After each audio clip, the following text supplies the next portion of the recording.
things are heating up this week, and in the northern hemisphere next week is the spring equinox, meaning, well, if you're in the northern or southern hemisphere, it's an equinox, meaning the light and dark are equal, 12 hours of light and 12 hours of dark.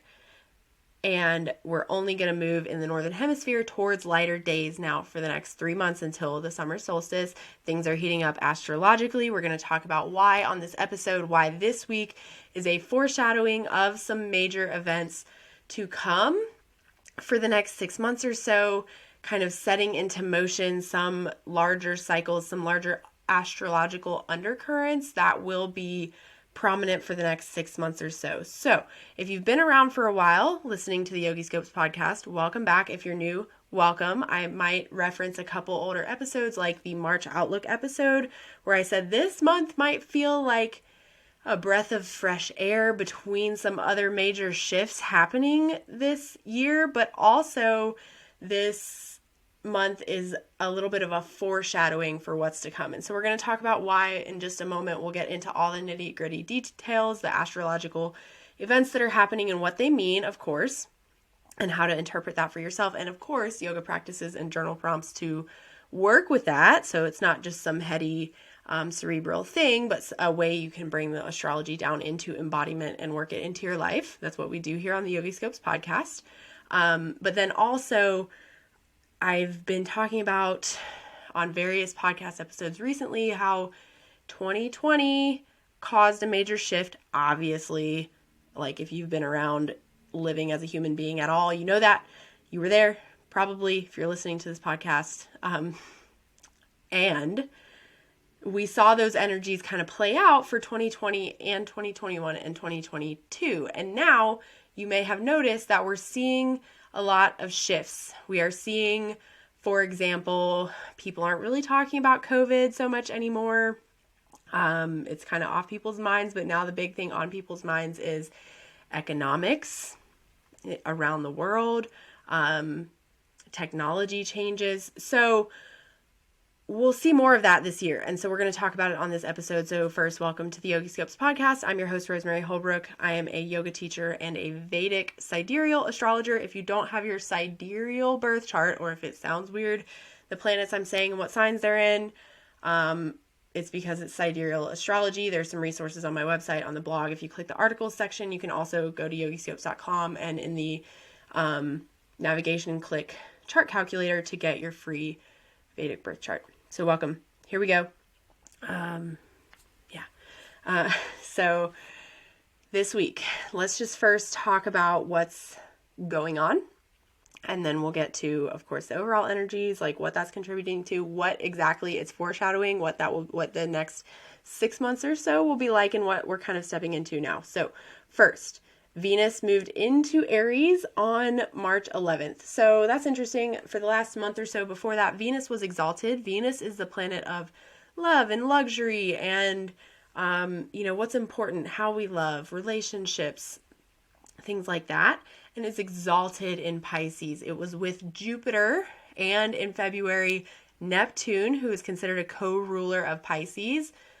There's debate about that in the Vedic astrology world. I'm not going to go there. Today's not the day. I think I talked about it in a February episode, but if I didn't, sorry, I just don't feel like going there today. But that was probably a sweeter time for relationships. Now Venus is with Rahu in Aries. Rahu is the north node of the moon. Rahu brings things like obsession, maybe even to the point of addictive tendencies, also disruption, unpredictability, this sort of like want things, and it's like never enough. Like that's very Rahu energy, smoke and mirrors energy. And so we have Venus there with Rahu in Aries. So this could be a heightened time for passion. It will be there for the next, month or so. Venus stays in a sign for a month or so. I want to say it's like May 6th or something. I don't know. I don't have the date on the top of my head. Just know for the rest of this month, Venus will be in Aries with Rahu. Interestingly, next week on the 21st, which is the day of the new moon will be in Pisces. We have Venus will exactly conjoin Rahu about 4 hours after the peak of the new moon. So we'll still be under the new moon phase. Venus will conjoin Rahu. We'll talk more about what that means on the new moon episode specifically that will be coming out. So don't worry, we'll get there. And then also over the weekend, Mars entered Gemini. And so that's a big deal because Mars, first of all, rules over Aries. So to know what's kind of going on with love and relationships, and it's a very big year in general, since actually for the last year and for the next 6 months related to Rahu and Ketu. With Rahu being in Aries, it's the first sign of the zodiac. It's very like self-oriented. And Ketu being in Libra, Libra is the 7th sign of the zodiac, so it's very like relationship oriented. Libra is ruled by Venus. It's like the diplomat of the zodiac, if you will. Balance, finding balance and caring about the collective. That's very Libra energy. And so with Ketu being there, Ketu being the more spiritual, moksha oriented, detached one, the embodied one of Rahu and Ketu, still a shadow planet, that we have this dynamic going on from last March or April all the way until this October 30th. That is the dynamic with Rahu and Ketu, the nodes of the moon, this focus towards self, pulling away from the other. So we have Venus there with Rahu, probably amplifying that energy, that worrying about how is the relationship serving me, which I have my own opinions about that. Maybe I'll talk about it. Maybe I won't today. So Mars rules Aries, and it has just moved out of Venus-ruled Taurus, where it spent a while retrograding. And so Mars went retrograde in Gemini last October. It only retrograded through Gemini for like a week. And then it spent the rest of the time from November, December, January retrograding through Taurus. And it just now is moving out of Taurus. So that might feel like a good amount of forward moving energy.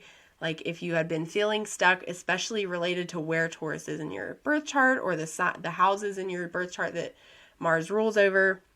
And if you don't know, get the birth chart decoder. When you go to my website, on any page, it pops up and asks if you want it. So it's impossible to miss, or it's always linked in the show notes. If you want the birth chart decoder, it's free. You can figure out basically which signs which houses the Mars ruled signs of Aries and Scorpio are in your birth chart. And you can look up what areas of life those houses represent. But I suspect, I bring this up because I want everybody to like understand astrology, because I think it's a really powerful tool for self-realization, for understanding yourself, for operating better in the world. And I'm not one to try to gatekeep it, like I feel like a lot of astrologers are. So if you want to follow along and learn, that would be how you do it. But I suspect I always suspect that where have you been feeling stuck in life? And if you have, with this Mars moving into Gemini, you might feel like you all of a sudden have like the oomph and the wherewithal and the power and the drive and ambition to go forward with those things, right? So you could look more into it. You could DIY it with the decoder. You could always book a reading if you want more one-on-one support, so we can deep dive into those kind of things and give you some practices for yourself. But anyway, this Mars moving into Gemini might create some forward moving, some unstuckness, but it's also like fanning the flames, right? Gemini is an air sign, and Mars is the fiery planet. It's the red planet. It's a warrior planet, very concerned with Agni. Actually, from my perspective, different astrologers have different opinions on which planets rule over which chakras, but if you ask me, Mars is third chakra. It's your ambition and drive. It's your Agni, it's your city of jewels, your Manipura, your deep core, right? Warrior energy. That is Mars. And it's in Gemini, which might be creating this like fanning the flames effect, which can perhaps lead to inflammation, right? In the body or in your communication, because Gemini is ruled by Mercury, or it could be impacting relationships because Venus is in Mars-ruled Aries with Rahu. So just be careful at this time. While Mars is in Gemini for the next 2 months, it's like May 10th, I believe it moves on from Gemini. to Cancer, where it will be debilitated, so perhaps even longer than that, and also where Venus will spend a good chunk of this summer, July and August, or actually it might even be August and into September, but this summer, if you get the Yogiscopes planner, go to yogiscopes.com/2023, or it's in the membership to find out the exact dates of all these things, because I don't even keep them in my brain. That's why I make the planner, because it shouldn't rent space in your brain. You just have it on paper. Anyway, or in your computer.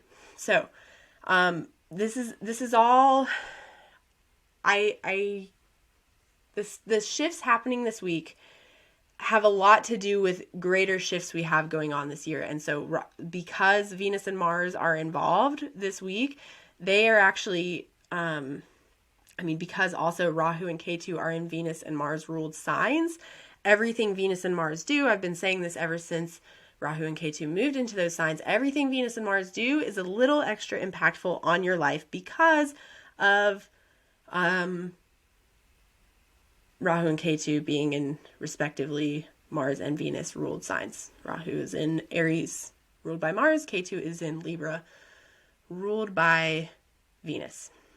And so relationships and your personal drive are on the mind this whole year, and later this year Venus will it'll conjoin Rahu like next week at the new moon, so we'll talk about that when we get there, how to set intentions. We'll talk more about Venus specifically on that episode. But let me pause to think how I want to phrase this.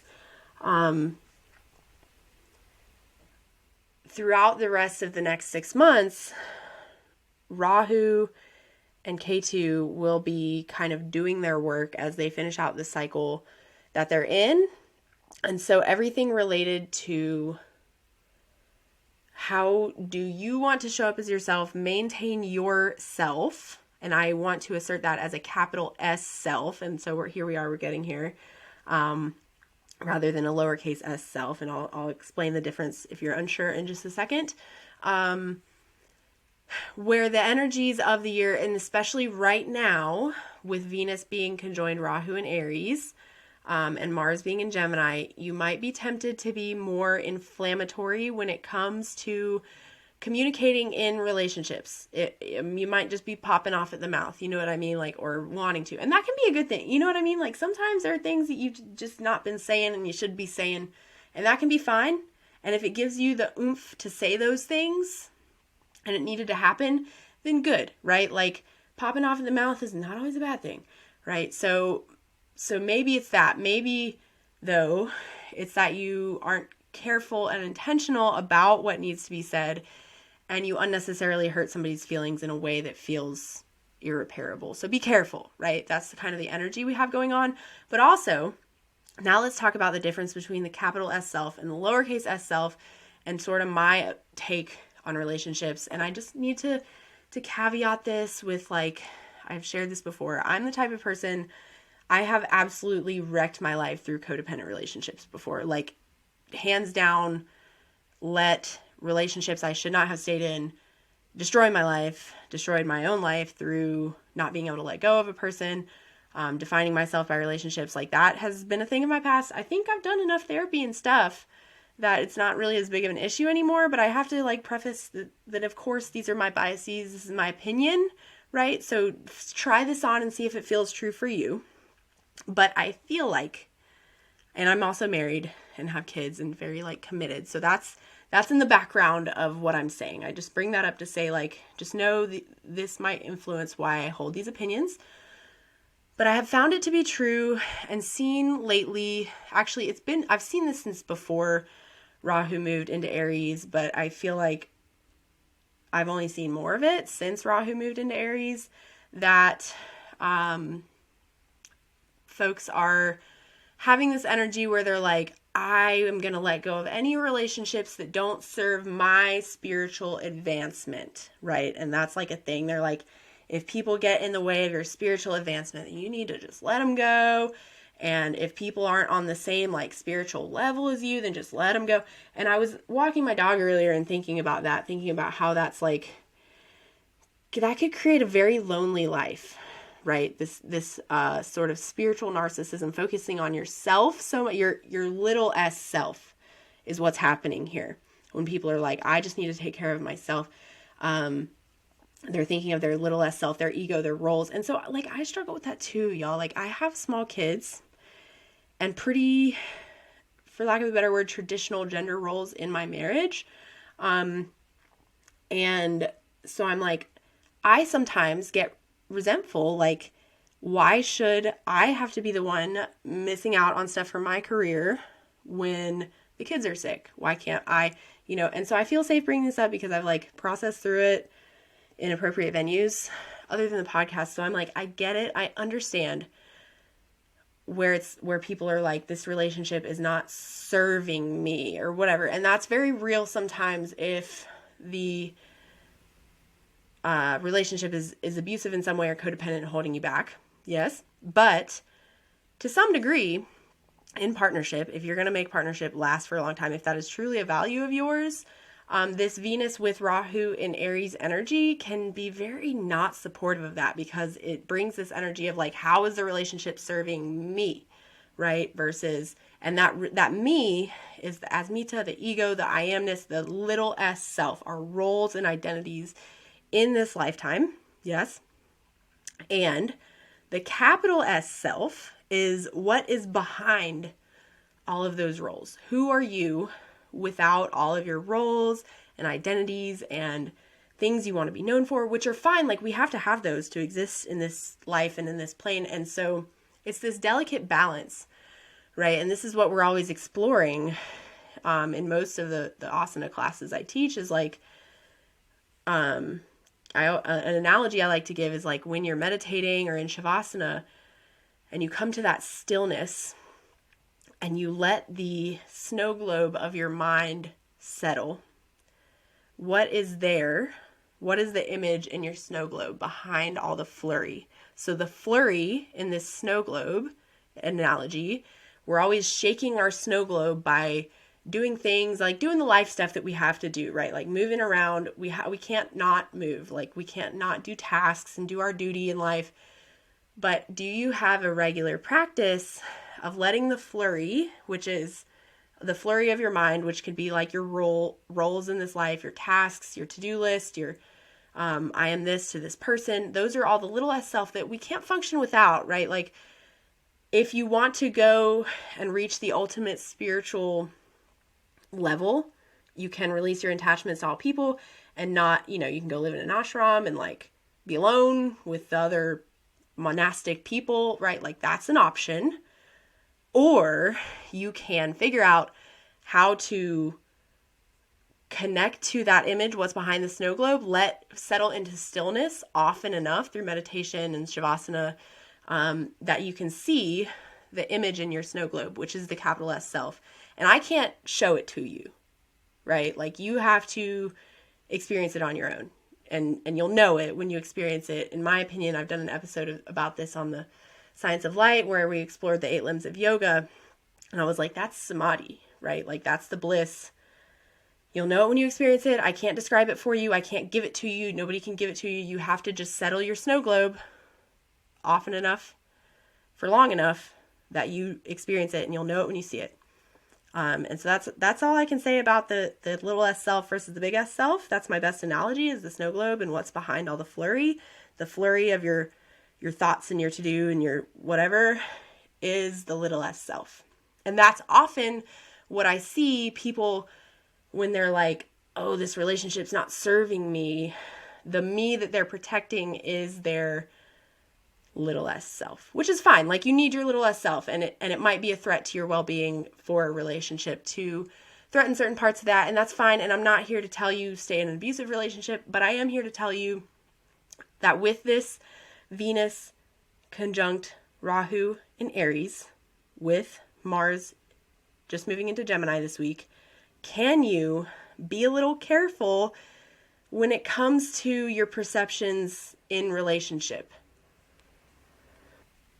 And so, just to give a little foreshadowing about that, we'll explore it more on the new moon episode because, and I'll talk just in a moment about the other things happening this week, because also on Thursday, which is today, that I'm recording this, March 16th, Mercury enters Pisces, which is its point of debilitation, and Mars is in Gemini, which is ruled by Mercury. So just another reason that communication's like a little sticky right now, might not go off without a hitch, having hard conversations.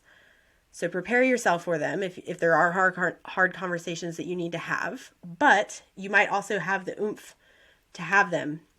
But related to Venus in Aries, which is the very I am, Aries is the first sign of the zodiac. So it's sometimes called the baby of the zodiac. It's like the kid. And kids have to be self-serving because most of the time they can't meet their own needs. They have to be vocal about them so that they can get help getting their needs met, right? And so that's kind of an Aries trait, being the first sign of the zodiac. It has that quality. And so with Venus and Aries, it might be that you have some needs that you haven't communicated to your partner or people around you.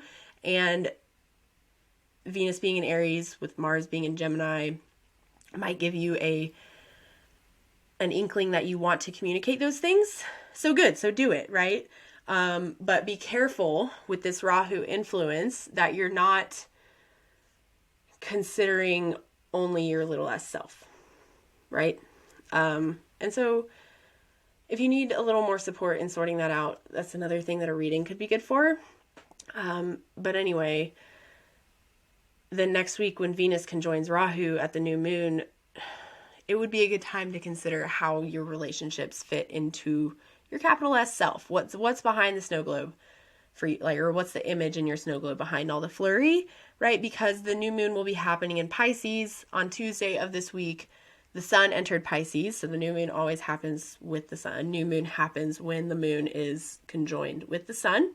It's on the same side of Earth as the sun, so that's astronomically true about new moons. So it will be happening in Pisces, which is a very 12th house is moksha or samadhi. Samadhi is more like the bliss. Moksha is being free from the cycle of suffering. So if you were going to pursue that, right, in all seriousness, you might just give up all your earthly pleasures and things and relationships and go live a monastic lifestyle like that. Maybe in the cards for you. I don't know. But I have kids personally, so it's too late for me for that. I'm not going to abandon my children. So for most of us, if you're listening to this podcast on your smartphone or whatever, your Alexa device, I know some people listen on their smart speaker. You're listening on some technology that, you're a householder. Welcome. So am I, right? So we all have to learn how to navigate this. How do our relationships fit into our spiritual life? And I'm going to assert that you don't need, my husband does yoga once every couple of years when I ask him to. You know what I mean? So I'm going to assert that you don't need your partner to be an exact match of you. I don't know. Just all this stuff is on the mind with Venus, the relationship planet, being in Aries with Rahu, that might make you want to be more self-serving. So if I haven't driven that point super home, we'll talk about it more at the new moon episode. But so let's talk more about the spirituality piece, because the sun being in Pisces so Jupiter's there in Pisces for the next month or so. Around the same time, the sun moves on from Pisces next month. So in April, so will Jupiter. Jupiter will be moving into Aries. And when Jupiter moves into Aries, Rahu will be within 2 degrees of the sun. So definitely a lot of heating up energy coming our way. April is a big month of big shifts. And so I was saying, these changes with Sun and Mercury moving into Pisces and Venus and Mars moving into Aries and Gemini respectively is sort of a foreshadowing of that energy, but we're not at the big shift yet. So we'll talk about it more, of course, when we do get there. But then in May, Rahu and Jupiter will conjoin. Exactly. And so this isn't really the point in the episode for me to start talking about Jupiter, although I wanted to, but I don't want to make this episode super, super long, so I will leave it at that. We will talk about it more when we get there, more on probably next month, April's monthly outlook, because that's when Jupiter will be moving. Jupiter spends about a year in a sign.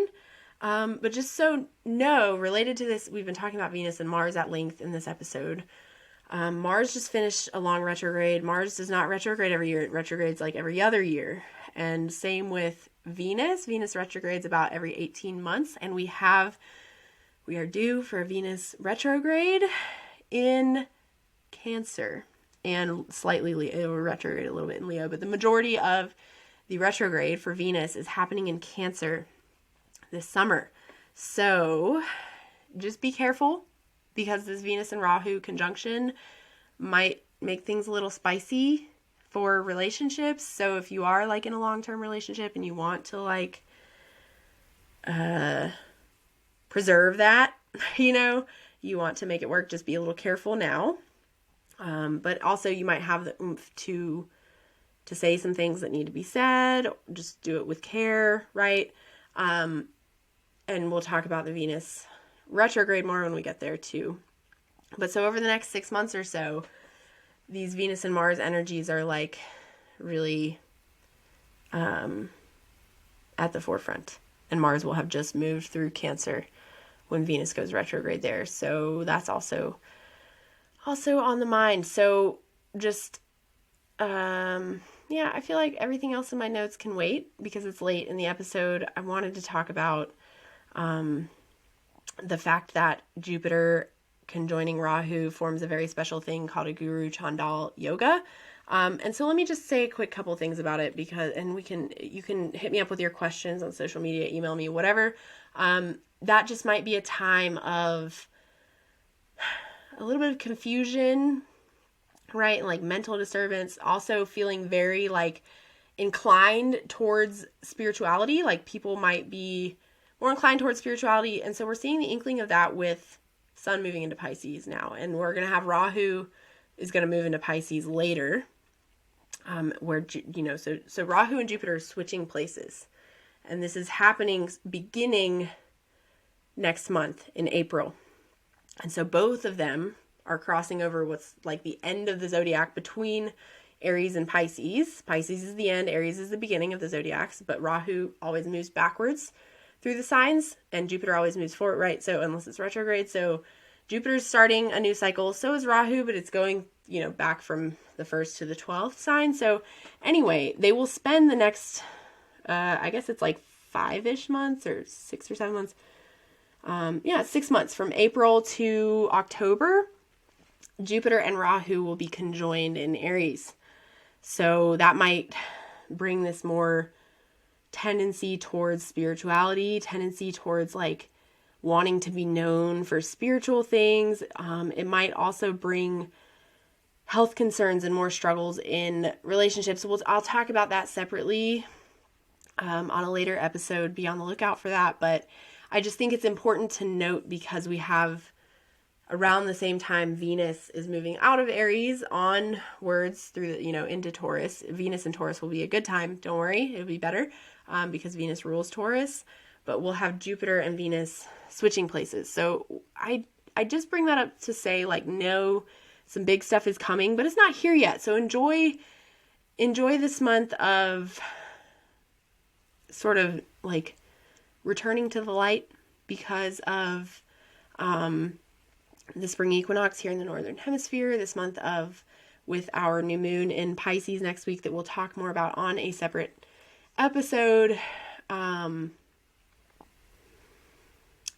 That new moon will kick off Navaratri, which I covered on the March Outlook episode. You can go back and listen to that. The 9 nights of the goddess Durga. If you want to know more about that, check out the March Outlook episode where I covered some more of this stuff in depth. And then be on the lookout for the April Outlook episode coming out the week after. So it'll be like March 27th week. The April Outlook episode where we'll talk more in depth about this Jupiter and Rahu conjunction that we have coming up. And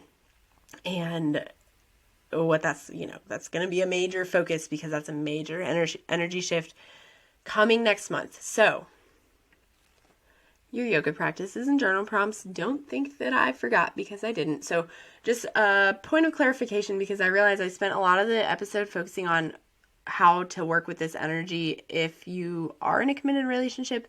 But if you're not in a committed relationship, you might still apply the same things that I said to any of your relationships with your friends, your colleagues, just the people in your life. Can you consider the little s self versus the big S self, and how you're acting in relation to how you show up in the relationship, related to those things. But also, if you're looking for a relationship, if you do have the desire to be in a relationship, Venus being conjoined Rahu might actually be a good time to consider what do you want in a partnership, right? Like, how can you show up as the person, this whole idea of like, when you focus on yourself is when you're most likely to find the most aligned partner to you, when you're like fully showing up as your authentic self. Use this month or so of Venus being conjoined Rahu to do that, to really put all your love and care into yourself and show up as the person you want to be. And probably somebody might pop up in your circle, in running in those circles of doing what you enjoy, or like, I don't know, going to a yoga class or going to an art class, if that's in, something of that nature. Just really nourish yourself, and somebody might appear, right? That would be a good use of this energy if you are not in a committed relationship and are looking for one. And consider your needs, and I don't want to say like checklist, because that's not what I'm saying, like your checklist in a partner. But yeah, when you show up as your true authentic self, you're more likely to find somebody that aligns with that. So that would be a good use of this time for you if you're not in a committed relationship. So anyway, yoga practices for Venus and Aries specifically, you might do a little face yoga, because Aries rules over the head. You might do like a scalp massage, like take extra good care of your hair, do a little hair mask. So that kind of things related to beauty. You might get a facial, could be really beneficial for Venus in Aries. Then also, for try not to be a hothead is like something I kind of wanted to say. So a cooling breath, like Sitali pranayama, it's the taco tongue one. If you don't know, you like fold your tongue up like a little taco, stick it out of your mouth and inhale. It brings in this cooling air. It's a nice cooling pranayama. And then that might also be good, given that Mars is heating things up in Gemini. Then there's for Mars in Gemini, we have a practice already uploaded to the membership in the practice library. It's the one we did on Wednesday.